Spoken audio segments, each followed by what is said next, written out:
Bismillahirrahmanirrahim. Assalamualaikum semuanya. April Sulistianingsih di sini.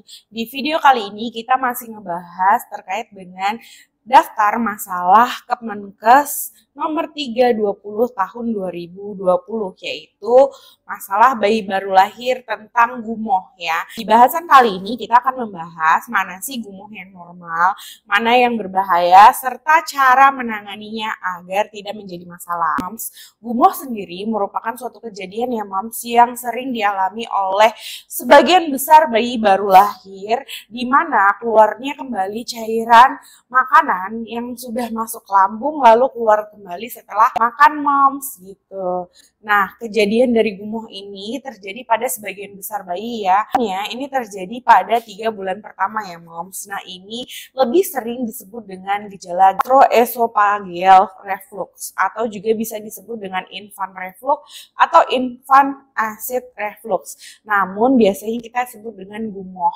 Nah, kita harus bisa mengetahui apakah gumoh itu sama dengan muntah. Nah, ternyata Moms, gumoh itu beda loh sama yang namanya muntah Moms. Jadi, kalau gumoh itu keluarnya itu bisa kadang-kadang pada saat bayi itu sendawa. Setelah bayi minum ASI, itu mungkin saja bayi mengalami sendawa disertai dengan gumoh ya Moms. Nah, ini umumnya masih dalam batasan yang normal. Selain itu, kalau gumoh itu keluarnya alirannya itu kecil Moms. Jadi biasanya dia langsung keluar langsung ke kulit tubuh. Jadi tidak sampai menyembur. Sedangkan kalau muntah itu keluarnya itu langsung dari lambung dan tentu saja alirannya sangat deras. Nah, ini dia Moms bedanya.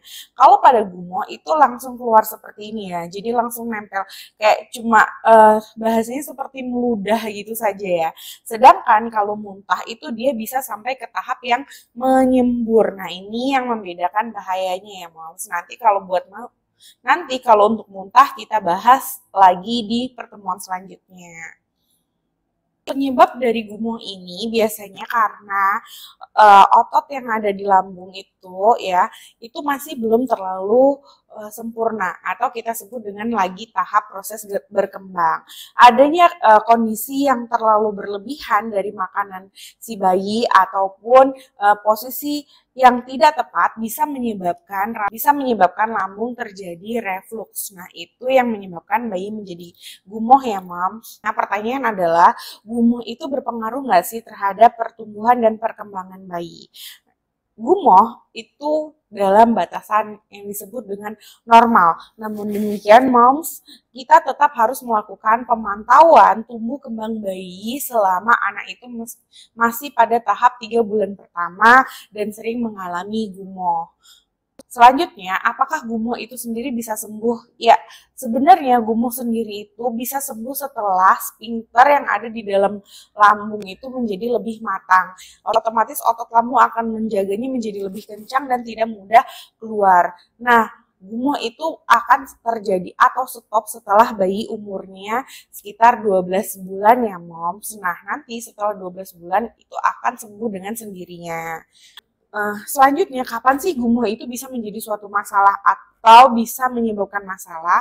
Pertama, bila berat bayi tidak bertambah sesuai dengan garis kurvanya ya Moms, bukan hanya bertambah, tapi kurva sesuai dengan buku di KIA. Lalu gumohnya itu sampai terpaksa gitu Moms, sampai seperti ingin dimuntahkan gitu ya.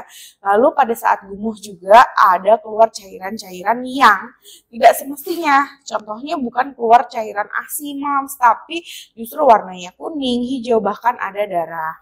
Terutama juga gumoh yang bisa lama-lama itu membuat bayi malas menyusu karena setiap menyusu pasti gumoh gitu ya. Lalu bisa sampai ada darah di bagian fesesnya, itu biasanya karena lambungnya sampai ususnya itu terluka ya Moms. Lalu bayi itu bisa sampai mengalami kesulitan bernafas. Jadi pada saat gumoh ini terjadi aspirasi hingga ke saluran pernafasan. Nah, itu harus segera ditangani ya Moms. Nah, lalu gumoh itu sendiri bisa terjadi setelah 6 bulan. Nah, harusnya gumoh itu benar-benar sembuh di 12 bulan. Namun kalau di 6 bulan itu biasanya sudah mengalami gejala penurunan atau sebagian besar bayi sudah tidak gumoh lagi. Namun kalau masih sampai 6 bulan masih sering gumoh, moms harus melakukan pemeriksaan lebih lanjut. Lalu pada saat itu bayi biasanya menangis terus-menerus atau justru BAB atau BAK-nya lebih sedikit daripada biasanya karena efek gumoh terus-menerus ya moms. Nah, Cara mengatasi gumoh yang pertama itu adalah pada saat bayi setelah menyusu itu ajarkan bayi untuk posisi tegak lurus di bagian punggung. Akan memudahkan cairan untuk turun sehingga tidak terjadinya reflux ya Mam. Maksudnya ASI itu akan turun ke bawah gitu dari menyusui secara berlebihan. Jadi apabila bayi menunjukkan gejala sudah kenyang, itu jangan terlalu dipaksakan ya moms, takutnya nanti malah jadi gumoh. Lalu luangkan waktu untuk menyendawakan bayi. Nah, cara untuk menyendawakan bayi yang benar itu sudah ada di YouTube saya sebelumnya. Jangan lupa untuk dicek ya cara menyendawakan bayi dengan benar. Nah, selanjutnya pada saat bayi sedang tidur, usahakan si bayi itu untuk tidur secara terlentang dan bayi tidur dalam kondisi tidak terlalu kenyang. Itu bisa agar tidak terjadi gumoh ya moms. Nah, tidur terlentang ini yang pasti adalah untuk mencegah bayi pada saat gumoh terjadi refluks pernafasan.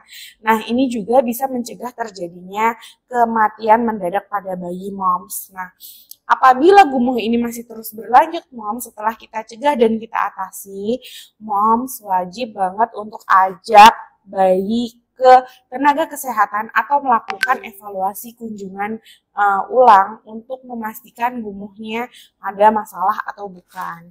Nah, itu aja sih moms dari saya. Apabila ada masalah atau ada yang mau dibahas, jangan lupa komen di bawah, tuliskan apa yang kira-kira akan dibahas selanjutnya ya moms. Nah, yuk kita like, komen, dan subscribe ke channel ini untuk mendukung channel ini berkembang sepenuhnya. Assalamualaikum warahmatullahi wabarakatuh. Dadah!